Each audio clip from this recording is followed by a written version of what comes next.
안녕하세요 여러분, 하늘버스입니다. 오늘도 빠르면서 간단하게 뉴스를 분석하겠습니다. 2분기 가계부채도 소득은 이라고 제목을 게재했어요. 한국은행에서 며칠 전에 가계부채에 대한 내용이 나왔죠. 요 내용 설명하고 그 다음에 소득이 얼만큼 늘어나고 있는지 요 내용 설명하기 위해 제목을 이렇게 게재했습니다. 알람 버튼 눌러주셔야지 매일 오전에 제가 업데이트하는 정보를 전달받으실 수 있습니다. 그럼 또 이제 시작해 볼게요. 결국은 가계부채가 또 늘었습니다. 제가 몇 번이나 말씀을 드렸지만 가계부채는 계속 늘어날 수밖에 없는 구조예요. 1분기에 1540조였는데 2분기에 1556조로 16조가 늘었습니다. 어떻게 보면 이게 꽤 선방을 한 거예요. 증가하는 이 폭이 꽤 둔화됐기 때문에 그래요. 옛날에는 어마어마하게 늘었어요. 정말 그거에 비하면 정말 16조 1분기에 16조 는 거 많이 선방을 한 겁니다. 이 내용 설명하고 바로 가계부채가 왜 계속 늘어나는지 설명을 또 할 거예요. 보면 22일 한국은행이 내놓은 2019년도 2, 4분기 중 가계신용 잠정치에 따르면 올해 2분기 가계신용 잔액이 1556조 1천억 원으로 지난해 동기 대비 4.3% 63.7조 원에 증가했다라고 얘기를 하고 있어요. 요 내용은 뭐 가계부채가 늘어났다라는 내용, 그리고 요거는 요거를 완화시키는 내용, 우리가 핵심으로 봐야 되는 내용은 요 밑에입니다. 가계부채가 늘어나는데 문제는 이거예요. 가계부채가 많이 둔화됐다라고 얘기를 하고 있는데 정부가 관리 목표로 하고 있는 5%가 지나치게 밑돌 경우는 또 우려스럽대요. 정말 웃겨요. 가계부채가 늘어나도 문제인데 오히려 5% 밑으로 또 둔화되는 이 빚이 발생되는 것도 결국 우려스럽다라고 얘기를 하고 있습니다. 왜? 요게 핵심 내용이니까요. 가계가 빚을 내 소비하지 않으면 경기 부진이 악순화될 수 있다라고 얘기를 해요. 이게 뭔 말이냐? 결국은 우리가 어디에선가 돈을 열심히 벌어와서 그 돈을 열심히 써야 되는데 지금 경기가 계속 하강하고 있죠. 그러면 결국은 내가 돈을 많이 못 벌어요. 근데 나는 소비를 많이 해야 돼요. 왜? 정부가 그렇게 원하니까 내수 경기가 돌아가도록. 그러면 내가 먹고 사는데 돈이 줄어드는데 내 생활을 그대로 유지하려면 어떻게 해야 되겠습니까? 다들 아시다시피 미래에 대한 소득을 앞으로 땡겨와서 제가 카드든 뭐든 써서 내 생활을 유지해야 돼요. 그럼 뭐예요 결국은? 내가 부채를 발행을 해야 되는 건데 정부가 결국은 인정을 여기서도 대놓고 하는 거예요. 가계가 결국은 어느 정도 소비를 하는데 내가 경제 활동을 해서 소비를 늘릴 수 있는 가능성이 없으니까 부채를 늘려야 된다. 근데 부채의 증가폭이 오히려 둔화되면 또 경기 부진이 발생되고 내수 소비가 또 줄어들 가능성이 높다라는 걸 여기에서 설명을 하는 거예요. 쉽게 설명을 했죠. 그쵸? 그렇기 때문에 결국은 정부가 이러지도 저러지도 못하고 어느 정도 완화된 증가, 대출 증가를 원한다라고 생각을 하시면 되는 거예요. 아예 옥죄다라는 개념이 아닙니다. 그렇기 때문에 결국은 부채가 계속 늘어날 수밖에 없는 게 경제 시스템의 기본 원리예요. 왜 이 얘기를 하냐? 경제가 계속 발전되면 발전될수록 부채도 연동돼서 늘어날 수밖에 없기 때문에 그래요. 현대 자본주의 시스템의 이 기본 중에 기본이. 쉽게 한번 예를 들어볼까요? 예를 들어서 제가 강남에서 10억을 대출을 받았어요. 재개발 아파트를. 그리고 제가 10억을 넣었어요. 그럼 이 아파트가 20억짜리죠. 근데 재개발에 성공했어요. 그래서 이게 30억이 돼서 10억을 이득을 받습니다. 어마어마한 돈이죠. 야, 재테크 성공했네.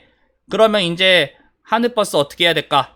이 집을 팔아서 빚을 갚고 이 남은 10억으로 다시 재투자를 해서 강남 이외에 집을 투자해야겠구나 라고 생각을 할까요? 절대 아닙니다. 부동산에 투자 한 번이라도 해보신 분은 이 투자법이 정말 말이 안 된다라는 걸 알고 계세요. 왜? 부동산의 기초 중에 기초가 뭡니까? 결국은 은행에서 빌릴 수 있는 부채, 레버리지를 이용해서 내가 허용할 수 있는 만큼의 값어치를 투자하는 거예요. 그 말은 뭐냐? 결국은 내가 이 집이 30억이 돼서 10억을 이득을 봐도 내가 만약에 20억에 대한 이 결국은 원금을 갖고 또 여기에서 플러스로 10억의 대출을 또 어디서 받아가지고 레버리지를 극대화해서 투자를 하지, 내가 부채를 갚는 게 말이 안 된다라고 하는 거예요. 그럼 결국은 뭐예요? 부채는 앞으로도 계속 늘어날 수밖에 없는 구조라는 거예요. 사람들이 부채라는 레버리지를 이용해서 계속 투자를 하고 또 투자를 하는 구조니까. 게다가 옛날에는 만약에 금리가 높아가지고 한 9%였다라고 하면요, 80년대 90년대요, 그럼 이때면 야, 내가 이거 9% 낼 거 너무 힘들다, 내가 이번에 이득 봤으니까 이거 갚아야지 라는 이야기가 나올 수가 있는데, 지금 어때요? 2%예요, 2%. 진짜 많이 잡아서 3%단 말이에요. 결국은 뭐예요? 레버리지를 극대화하는데 대출조차 너무 여유가 있어요. 그러면 내가 부채를 이용 안 하면 그건 바보가 되는 거예요. 이 말은 뭐예요? 부채가 앞으로도 줄어들 가능성이 너무 없다라는 거예요. 언제 부채가 줄어드냐? 정말 대한민국의 경제가 너무 좋아서 영국 제치고 프랑스 제치고 독일 제쳐서 세계 경제 4위를 유지하는, 돈이 넘쳐나서 90년대 초반부에 IMF 외환위기 오기 전에요, 돈을 무제한 썼던 그런 이 시대가 오면 몰라요. 그러면 야, 내가 부채 좀 갚지 내가 포트폴리오상 너무 부채가 많아 보이네 라고 여유가 있으면 모르겠는데, 그게 아닌 이상은 결국은 계속 부채가 늘어날 수밖에 없다라는 거예요. 그러면 이걸 정부가 모를까요? 몇 번이나 제가 이 얘기 계속 말씀을 드렸어요. 결국은 정부가 이걸 너무 잘 알아요. 그래서 부채가 늘어나야 된다라는 거, 그리고 앞으로 늘어날 수밖에 없다. 줄어들면 오히려 경제가 이상해진다. 정말 경기가 호황이 아닌 이상은. 그래서 결국은 이거를, 경제가, 부채가 늘어나면 이거를 악순환을 막기 위해서 발생시켜야 되는 게 뭐다? 소득을 그만큼 늘려야 된다라는 걸 정부가 정말 잘 알고 있어요. 그래서 80년대, 90년대 제가 매번 뭐라고 말씀드렸습니까? 그때 노태우 정부 때 결국 아파트 가격이 너무 올라서 신도시를 여러 개 만들겠습니다. 이때 사람들이 너도나도 돈 많으면 부채 땡겨서 아파트 살 때 뭐라 안 그랬어요. 왜? 이만큼 경제가 발전되고 우리가 소득이 늘어나니까. 그런데 지금은 어때요? 절대 안 그런단 말이에요. 부채는 이만큼 늘어나는데 소득은 못 따라온단 말이에요. 그럼 결국은 뭘 결정을 해야 돼요? 가계부채를 줄여야 돼요. 그래서 정부가 계속 둔화를 한 거예요. 근데도 불구하고 가계부채는 앞으로도 계속 조금씩 늘어날 수밖에 없다라는 거예요. 그걸 전문용어로 얘기하자면 연착륙이라고 하는 거예요. 물론 착륙이 안 돼요. 계속 증가하니까. 그런 구조란 말입니다. 결국 가계부채는 계속 늘어날 거예요. 그래서 이제는 아마 2,000조도 가능할 겁니다. 그리고 3,000조까지도 갈 수 있어요. 그만큼 가계부채는 어떻게 해서든지 조금씩 어떻게 해서든지 대출을 옥죄도 늘어날 거예요. 그럴 수밖에 없는 구조예요. 그러면 이제 요런 얘기가 나와야 돼요. 야, 이거 가계부채 그러면 계속 어떻게 해서든지 조금씩 늘어나는데 결국은 이게 나중에 발목을 잡는 게 아니냐? 당연히 발목을 잡죠. 그렇기 때문에 정부가 너무 잘 알아요. 가계부채가 이게 우려다, 엄청난 우려 섞인 얘기가 계속 나온다. 옛날에는 야, 대한민국 가계부채가 이렇게 늘어나네 하면서 걱정을 언론들이 어마어마하게 했는데 요새는 그런 얘기가 잘 안 나와요. 왜? 그거는 언론사한테 한번 물어보세요. 근데 요새는 잘 안 나와요. 그리고 가계부채가 이렇게 어마어마하게 늘어납니다 하면서 정부가 꼭 하나 내용을 같이 넣어요.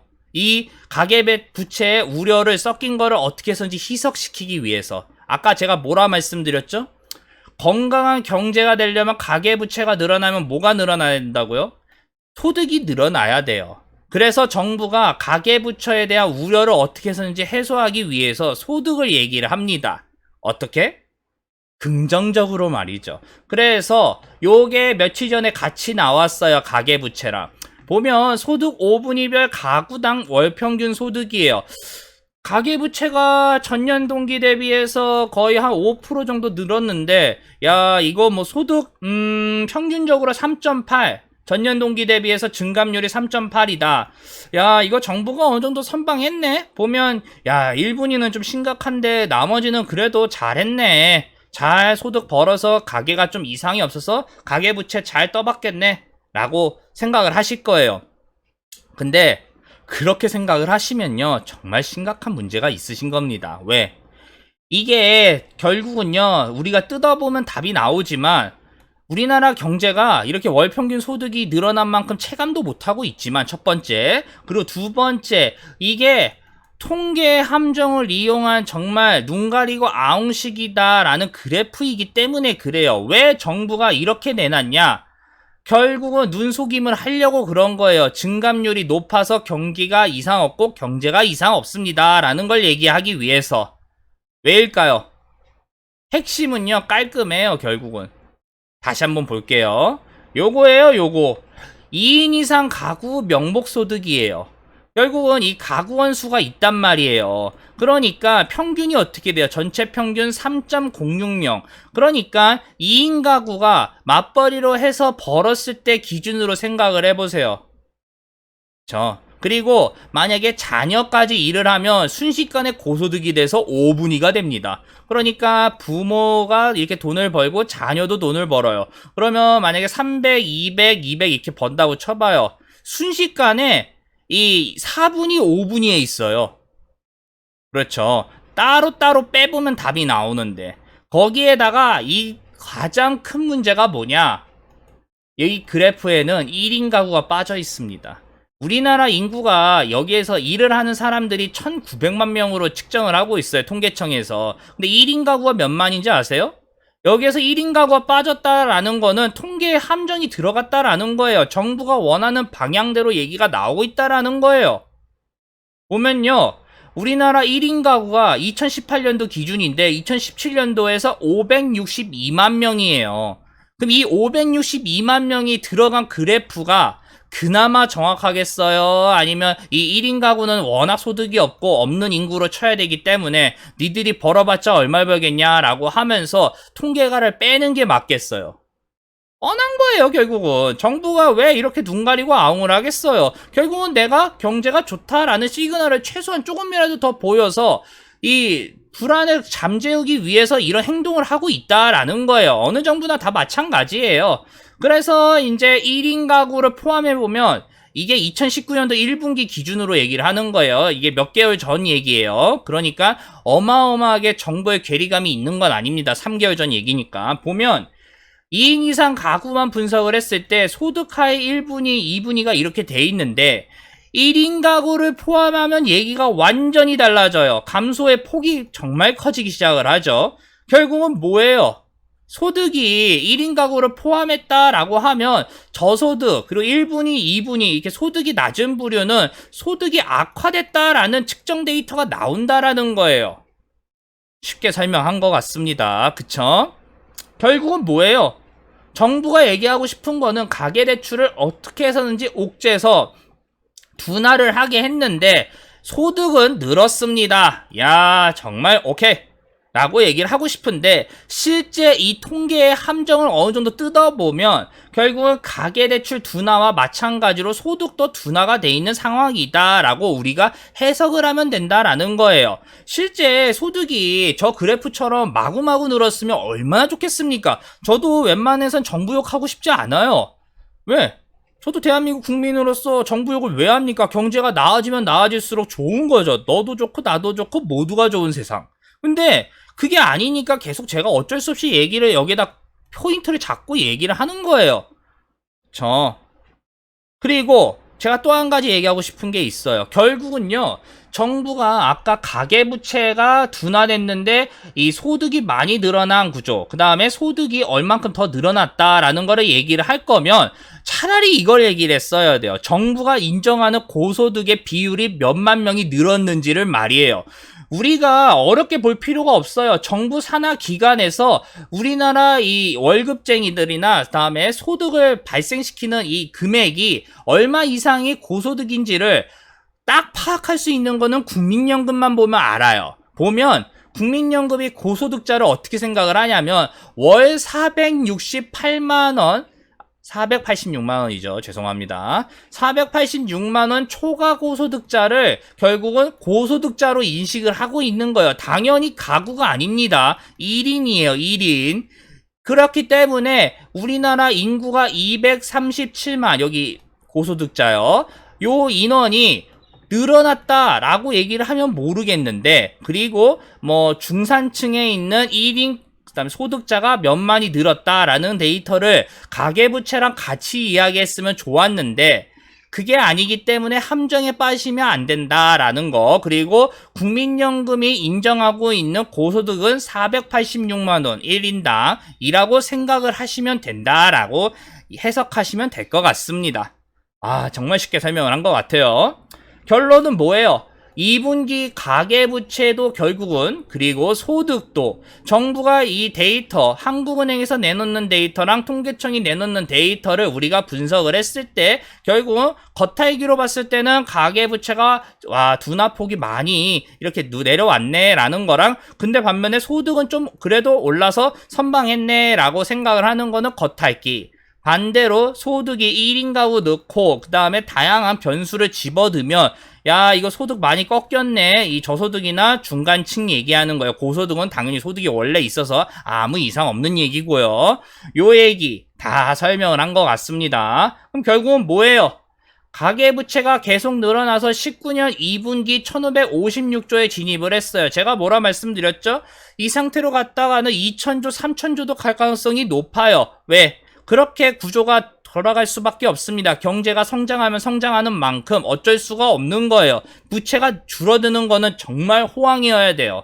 그렇기 때문에 부채가 늘어나는 만큼 소득이 늘어나야 건강한 부채로 만들어질 수 있는데, 소득이 0, 통계청에서 발표한 가구당 소득을 보면 정말 괜찮아 보이는데 아까 말씀을 드렸죠. 꼼수를 써가면서 눈 가리고 앙울하고 있다라는 거예요. 결국은 1인 가구를 대입을 해보면 심각한 상황이 발생된다. 그럼 정리하면 뭐예요? 경기 침체가 장기화되면서 장기화될수록 소득이 늘어나지를 못하는데 부채까지 지금 늘어나요. 결국은 완화를 시켰다라는 얘기지만 결국은 이건 뭡니까? 경제를 계속 짓누를 수밖에 없어요. 소득이 늘어나지 않으면. 그럼 답은 깔끔해요. 기업들을 살리자. 기업이 힘이 늘어나서 세금을 감면하고 기업에 부담을 덜어줘서 경기를 살리자.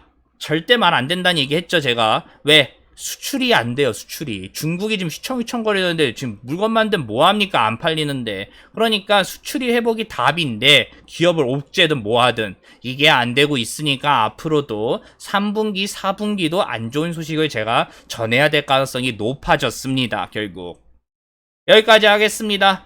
이 내용 괜찮다라고 생각하시면 다들 아시죠? 좋아요 그리고 구독 부탁드리겠습니다. 그리고 저는 매일 웬만해서는 오전에 업데이트를 하기 때문에 저 매일 유튜브 하죠. 그래서 알람 버튼을 눌러주셔야지 정보가 전달이 됩니다. 여기까지 하겠습니다. 감사합니다.